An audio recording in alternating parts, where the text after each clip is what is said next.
But I'd always say that in my mind, and one time the third time he came to see me, it's like I was really just in that mood of really just wanting to get money, just wanting to get money in that mood. And so I kind of I cussed a few times in the conversation with him, talking to him like, hey man, you keep bothering me, and different things like that every time, and just, when you're doing evil stuff, you don't want someone doing something good to step in when you're evil. You don't want that distraction. You always feel like it gets you out of your zone of being evil, I guess. You're not really saying that at that time, but that's how it goes.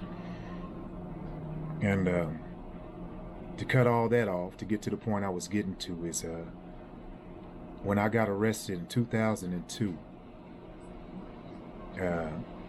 and I'll describe that whole nother different situation, but in county jail in 2002, before I even got my federal sentence in the county jail, the first thought that popped in my mind was, now I have enough time to sit down and see what this Bible is all about, and see what God really says in this Bible, how it really works and what's going on. Because, you read stories and hear stories about preachers cheating on their wives and stealing church money, and you see them drive nice cars. You have so many things that you see, and you believe in what you see, and going by what you see, that it kind of takes you away from wanting to be a part of that. You hear so many people walking around like, oh, bless God and this, that, and you talk about God, but it's like, man, I don't want to hear that. You say that all the time. I just ask you a simple question, but you talking about God is, you go off on a whole nother level, and you really don't understand where people are kind of coming from.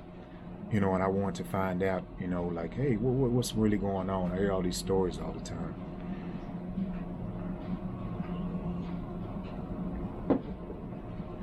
So in county jail, I started reading that Bible. So I'm reading and just reading the Bible every day, not really understanding it, but it's just reading things over and over and over. I might read a paragraph over and over to try to figure out, and, I thought I was understanding it, and those of you who know the Holy Spirit and know God know that, without the Spirit really guiding you and speaking to you, you don't really know what you're reading, but you're using your own common sense, your own experience as a man. You're using that to try to figure out what's going on and interpret what you're reading.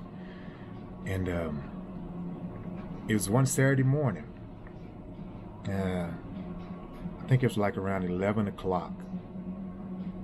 Yeah, like around 11, I believe, before they give you lunch or something like that, man. But around 11 o'clock or something. And I was sitting back. I had a bottom bunk. I was sitting back reading the Bible. Like I say, I was continuously just reading the Bible, just reading it. That's all I did all day and night, just read the Bible. And I was sitting back reading the Bible. Now, as I'm sitting back reading the Bible, all of a sudden, the Bible is reading to me. I'm just hearing the words. I'm looking at the words, but I'm hearing the words talk to me. And as these words are talking to me, and I'm looking at these words, and now it's like I'm no longer reading these words. The words are talking to me, but I'm looking at them. So I sit up. And I shake my head. I say, man, I'm tripping. I say this in my mind, like, man, I'm tripping. And I'm trying to shake it off, like, man, I'm tripping, man.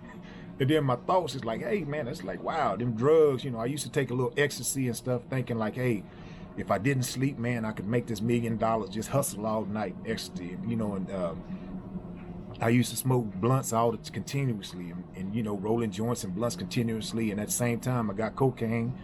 I'm cutting up cocaine and selling cocaine all the time, and got cocaine on your fingers, and, you think like, man, like, part of it, you smoking part of it's getting in your system, even though you're not intentionally trying to just say I'm smoking moles and other things, but you're messing with dope, your dope is getting in your system, just handling it, it's getting in your system. So, all these thoughts is hitting me like, man, it's in my system, it's kicking back up on me, you know what I'm saying? It's like you don't really know what's going on.